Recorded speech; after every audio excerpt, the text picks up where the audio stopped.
Hi, everyone. How are you? Woo! Banff 2016, yeah. Just before we get into our fireside chat, I would like to introduce Jocelyn Hamilton, President, Canada Entertainment One Television. Well, it's so great to see so many of you here today. That's fantastic. This is sure to be a fantastic panel. I want to see if it's fireside. I don't know where the fire is, but Banff is all about bringing together media leaders for lively discussions about our industry, and this next masterclass will certainly offer just that, as we welcome to the stage two film and TV veterans in their own right. With credits including Knocked Up, This Is the End, DreamWorks' How to Train Your Dragon franchise, and the upcoming Goon 2, which E1's film teams are fortunate to be working on. Jay Baruchel is an actor, writer, director who embodies the best about our creative industries and gets us all excited about the future of our business. Next fall, Jay returns to the small screen to star in the third season of Man Seeking Woman on FXX, executive produced by Lorne Michaels. Jay is joined by Peter Bart, the editor-at-large of Deadline. With an illustrious career that spans film, television, and journalism, we're thrilled that Peter could join us here at Banff, and maybe, just maybe, you'll come up with something that will end up being an exclusive on Deadline afterwards. So please join me in welcoming to the stage Jay Baruchel and Peter Bart. Thank you. Thank you. So, Jay, I didn't realize, since this is officially a master class, are you going to teach me something, or am I going to teach you something? I assume it's the latter. You know, and I think she used the word veterans pluralized. And all of the things she used to describe me, actor, writer, director, they're all meant to be in quotes. That needs to be well established. Well, since we should establish then, I understand there is a sizzle reel of some sort. Yeah, that's what I'm told. So can we run it, and then we'll proceed? Apathy is the condition of not caring. Boredom. Boredom is just a slumber one can be roused from.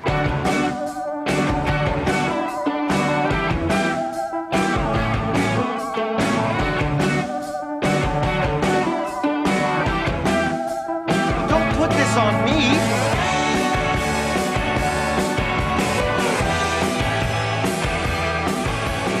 I'm not a big art guy. Trying to not come down here very much. I don't really love it here. You don't like LA? I'm just not really into the LA lifestyle. What lifestyle are you into? Look at him, he's like a hipster, right? No, I'm not a hipster at all. Yeah. You do seem to hate a lot of things, and the bottom of your pants are awful tight. No, I don't like Los Angeles. It doesn't make me a hipster. I screwed up. I should have told you before now. You take this out on me. Be mad at me, but please, just don't hurt Toothless. The dragon? That's what you're worried about? Not the people you almost killed? He was just protecting me. He's not dangerous. That's my fucking boy. Boner genocide. I am pretty sure my fucking eyeballs just ejaculated. Pat, that's it. Tonight we have a very special fucking guest joining us. Doug, the Thug, Glatt. I'm a big fan. It's a good show. Speaking of fans, let's go to the phones. Caller, you're blowing hot ice.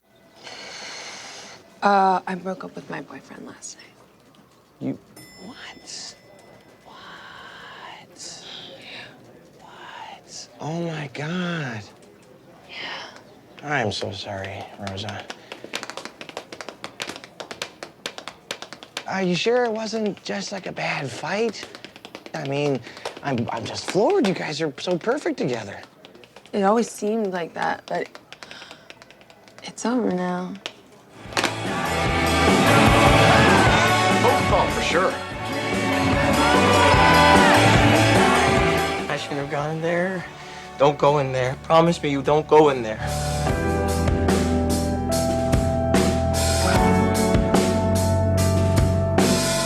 Jonah, I'm a patriot. Adieu. So I'm glad to see you laugh at some of your own material. Oh, yeah, no. That's helpful. Huge fan of mine. I always grew up hearing actors say they hated watching themselves. I never understood what the hell they were talking about.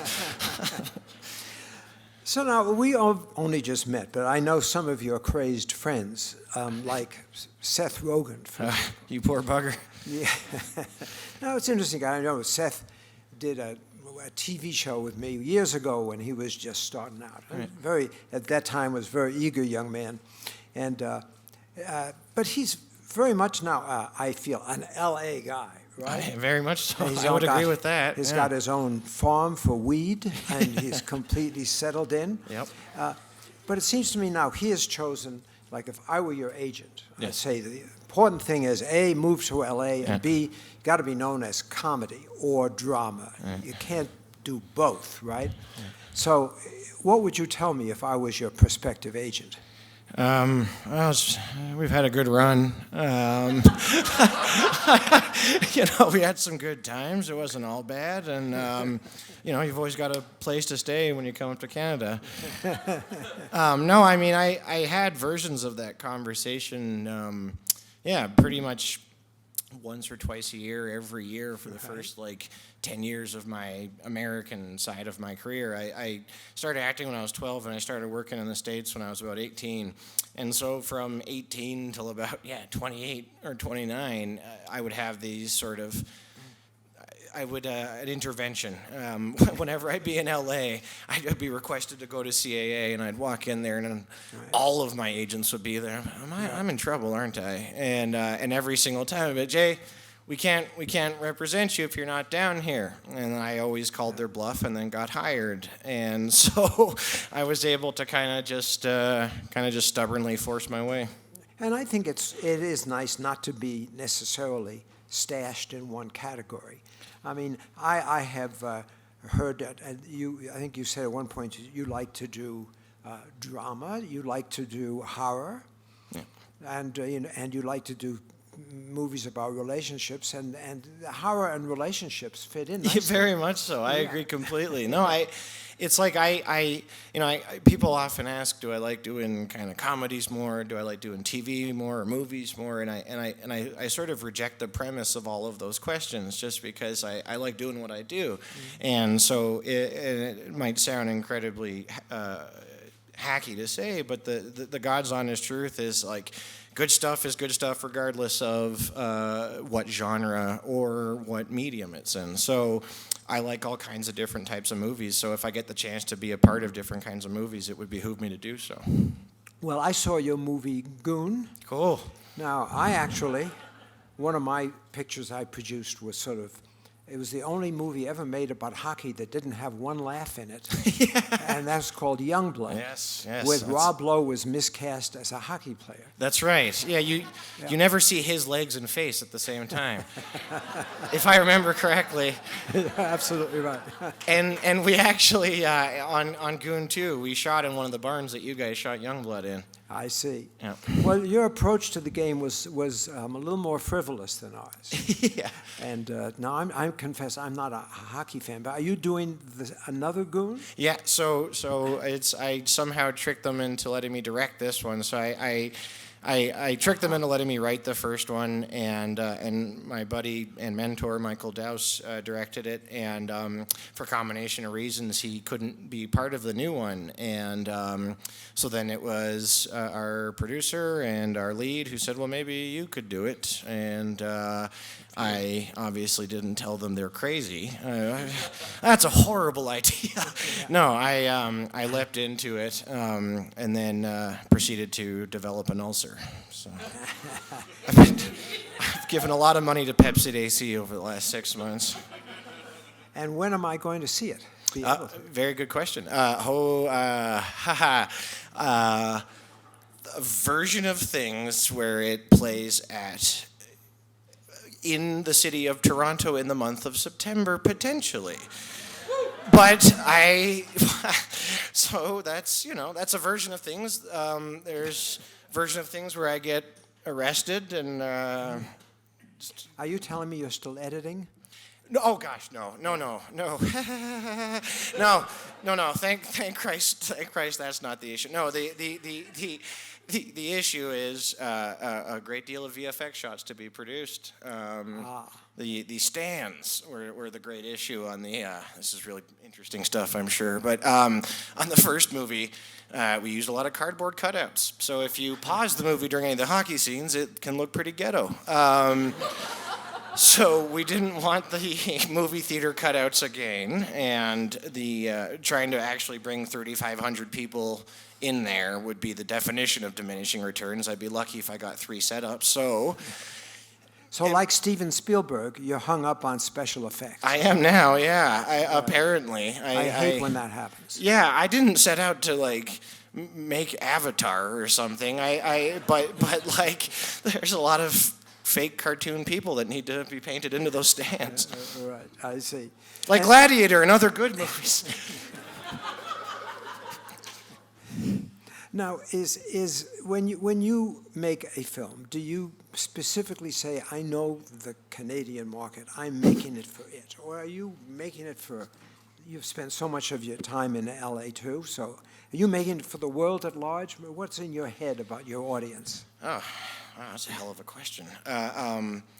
Yeah, I mean, it would depend. It would depend what story it is, I guess. And you know, look, I want anybody that likes stuff I'm a part of, the more the merrier. But I also think that you have to sort of set out making something for somebody. If you try to make something for everyone, you'll end up making something for no one. And so yeah, I mean, Goon and our sequel are. Yeah, unabashedly, for Canada. That being said, they developed a huge following in the UK and the States as well, and so all that stuff's gravy to me. But yeah, the producers might disagree, but in my money, we were always making it for Canada. Mm-hmm. And TV, again, this festival started, I guess, as a television festival, and now it's evolved from TV and film into everyone is basically making a digital deal somewhere in this hotel. Now, have you interacted with the digital world a great deal? And why not? Yeah, I mean, I've, started masturbating when I was 15, so from that point on, there's been a great deal of interaction with the digital world.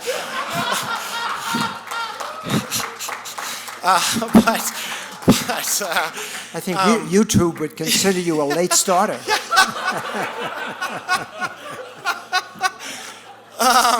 No, I was a late bloomer in all things. I just got pubes on the flight over here. Yeah, it's weird. I'm at a people born in the when I was born are strangely inconvenient because we're very much not millennials, and we're also not Generation X or whatever. What I'm saying is, I'm not so old that I don't know what the hell's going on, but I'm also not young enough to really get it. So I've had people explain to me what Snapchat is, and I still don't know what it is. So what I'm saying is the older I get, the more I become my mother.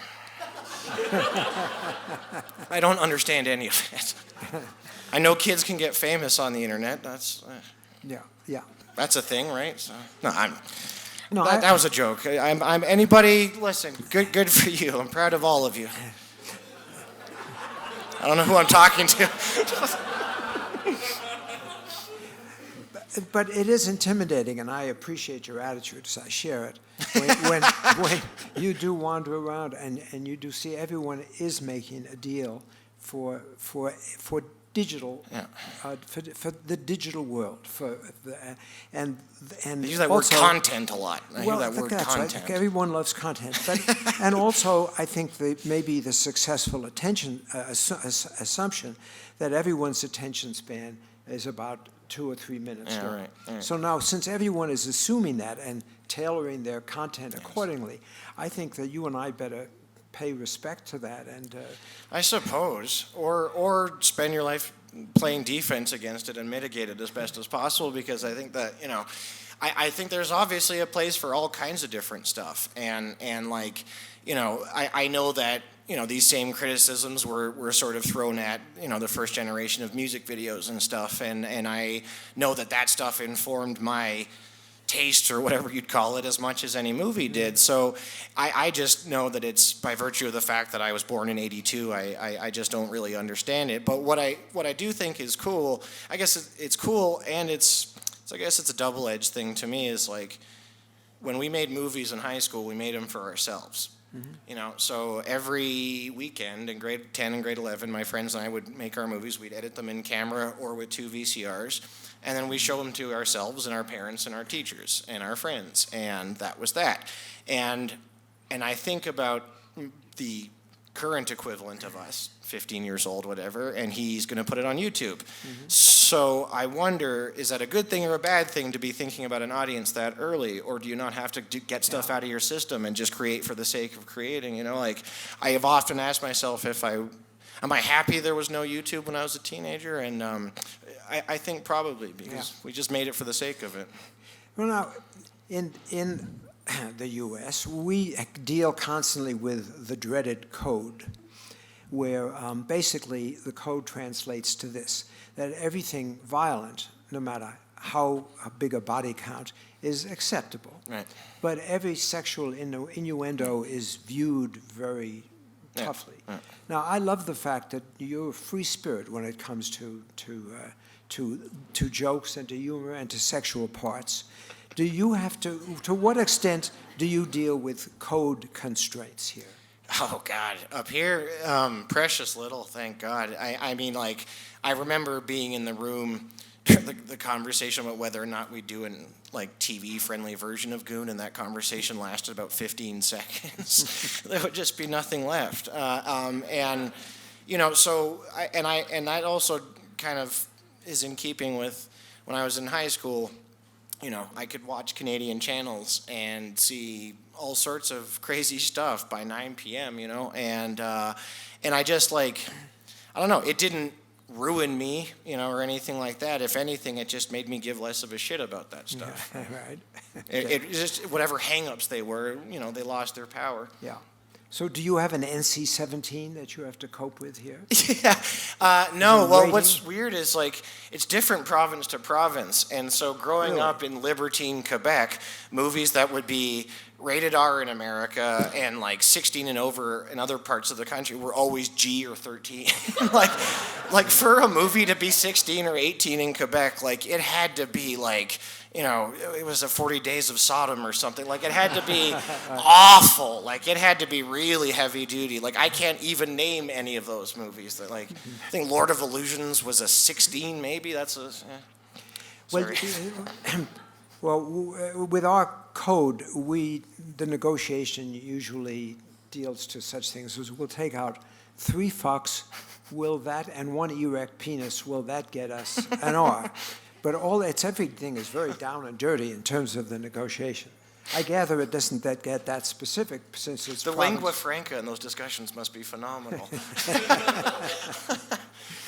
So let's talk about movies for a minute here. Now, war stories, Tropic Thunder. Yeah. Now there's that. I know that all the crazies who made that must have been actually kind of fun to work on that movie. It was, you know, and this is one of the ones that actually was. There's like a lot of movies that people assume were fun that actually weren't in practice. This one really was. Now, it wasn't without its difficulties, you know. All of our locations were like 45 minutes or an hour into the jungle. They were all scouted by helicopter. We built infrastructure that's not featured in the movie that was just to get us to our locations. They literally built bridges and stuff, and we'd have to, like, crest a river with a meter stick in it every morning, and, like, it was insane. And I got to, you know, play soldier for 6 months. You know, I get in my. You know, and it was such I felt like I was having my cake and getting to eat it too, because I was getting to mess around with my rifle every day and do all the stuff that every boy wants to do when they, you know, is basically being like, you know, playing cops and robbers for 6 months. But the other side of it was we were making a funny movie, you know, and so I didn't have to suffer any of the things, all the, like, maybe too heavy dramatic scenes that come with making a war movie. I got to shoot my rifle and then make some jokes, and it was. And, you know. Was that Maui or? It's Kauai. Kauai, right. Yeah. Which is also one of the filming locations for Jurassic Park. and the location of the ill-fated Russian trading post. Are you guys familiar with the Russian period of Hawaii? I was not. Russians got there before the Americans, and they all died. It was way too hot for them. Thanks for coming to Banff 2016. I think that historically that might not prove out to be entirely correct. But Everyone, people are Googling it. I'll be proven correct by the Q&A. well, I produced a picture there called Islands in the Stream with George C. Scott. And I quickly learned that, again, a secret to a happy company was really good weed. Yeah, oh yeah, yeah.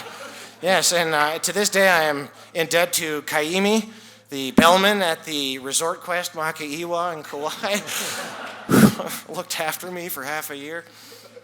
But compared with that, I mean, voiceover stuff, that sounds like hard work. I mean, you just sit in a room and talk. No one is, don't get to shoot anybody or smoke anything. I mean, isn't that, I hope you get paid terribly well. That's not a question, is it? I hope, yes, thank you. I'm not going to follow that up, but no, voice acting is the best, man. It's like, so I've done two How to Train Your Dragon movies and 6 or 7 seasons of the TV show, and the average, this is my sort of workload for a How to Train Your Dragon movie. Once every month and a half to 2 months, I will record for 90 minutes to 2 hours, maybe. And then after 3 years of that, I go to Cannes, and there's a movie that like the world's in love with. And so yeah, it's I can't beat it. I fell ass backwards into that thing, man. I was like just in Hawaii shooting Tropic Thunder, and they asked me to read for it, and I, honest to God, did not think it would turn into what it's turned into. So yeah, I adore it, and you know the acting in isolation thing, you know that can suck, but it's also something really lovely about it because, you know, if you're like me and you know really antsy and you have a good sort of shorthand with the director, you can kind of just fly.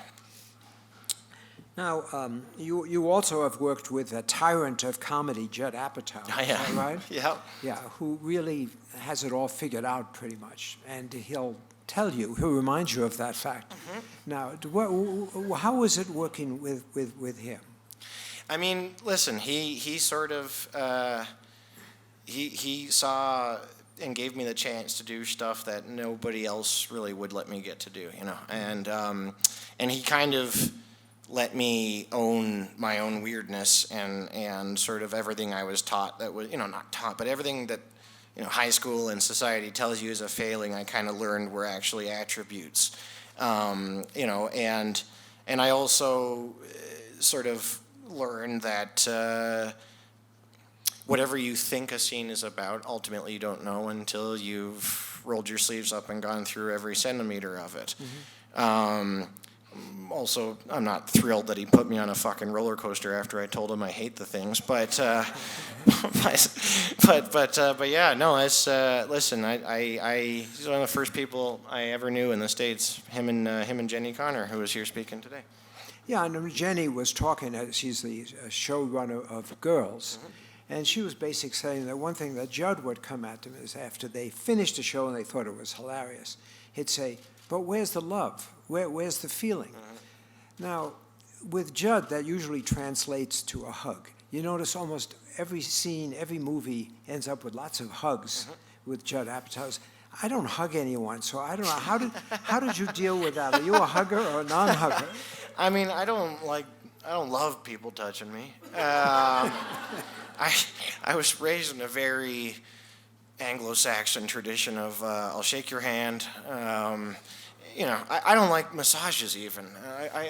HP sauce is my seasoning. I'm a very bland human. But listen, you just go along with it. You have to. You know, you can't beat them. Join them. Right. Well, now I've been asking questions, and folks, if any of you would like to either give Jay a hug or ask a question, I would welcome it with the one inhibition, that is I can't see you because of the lights. So if you raise your hand and someone will come to you with a mic or something. And so if anyone has a question of Jay, we would love to entertain it. No pressure, honestly. It's fine if you don't. Is there really only one question for Jay Baruchel? Jeez. Jay, I'm a young comedy writer from Vancouver. I stuck into this conference with a media pass. I'm thinking about moving to Toronto. And I heard an interview once with Lorne Michaels where Lorne talked about his romanticism about staying in Canada and doing work in Canada. And then he said he came to the realization that, Van Gogh is an artist and he goes where the work is. And you seem to be someone who goes where the work is. Yes and no. I mean, Yes and no? Well, because I live in Toronto. Right. Like, I bought a house there last year. Like, and I'm trying my best to sort of work there as much as possible. But I mean, does someone like me need to go to the States to be successful up here? That's a different, no. No. And I... Okay, thank you. You got it.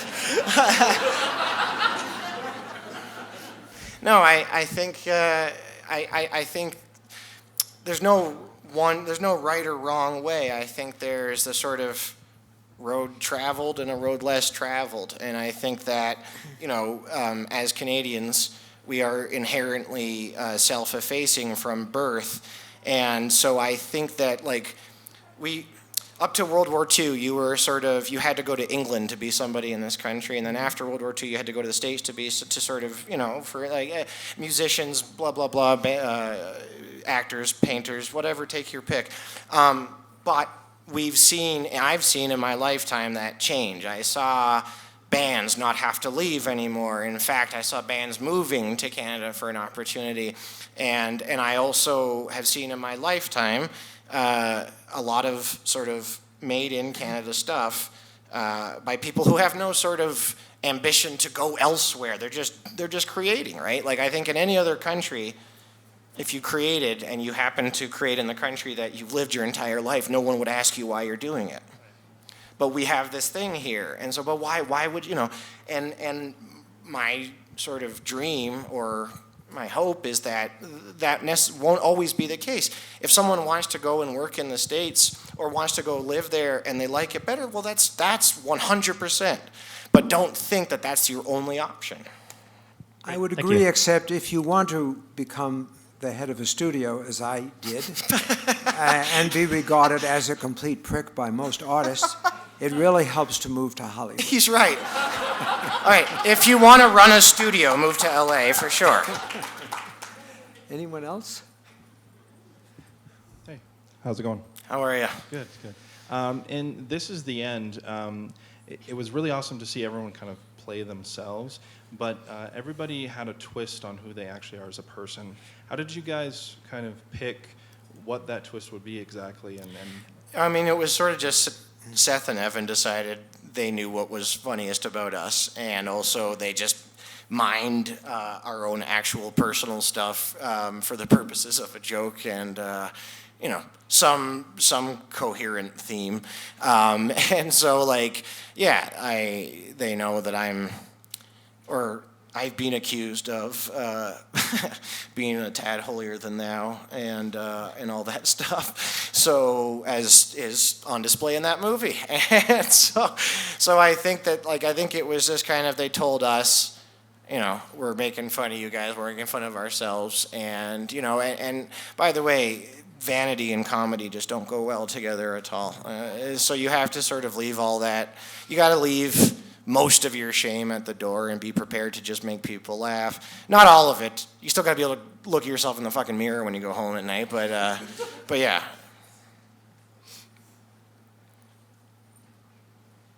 Someone over there wanted to address you. Hey, Jay, thanks for coming. Thanks for having me. As a producer, what kind of insight could you give for looking for distribution and gaining acquisitions for your films? Oh, fuck. Yeah. And go. Yeah, I mean, look, that's an interesting one. I think that there are certain things when we had video stores, you could go to a video store anywhere in the world, and no matter what, there was always horror movies. There was always action movies. There are certain things that are, I don't want to say recession-proof, but for whatever combination of reasons, societal or otherwise, that there's always a place for these things, you know?